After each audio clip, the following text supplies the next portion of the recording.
আমি ক্লাস 5-এ যখন বারাসাতে, তখন আমার বাবা মা ওরা বসুমতী এডিশনের অনেক বই কেনেন, তার মধ্যে সম্পূর্ণ বঙ্কিমও ছিল।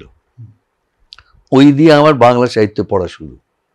রবীন্দ্রনাথ অমনিভাবেই এসেছে খুব সহজেই, কিন্তু বাংলা উপন্যাস পড়া বঙ্কিম। আমি শরৎচন্দ্র দিয়ে পড়িনি। শরৎচন্দ্র পড়তে আমাকে কলেজে উঠতে হয়েছে। পড়িনি মানে আমার আসেনি, আওতার মধ্যেও আসেনি, আর খুব আকর্ষণ বোধ করতাম না শরৎচন্দ্র। বিশেষ করে ওই দেবদাস পড়ে বেশ বেশ বিরক্ত লেগেছিল।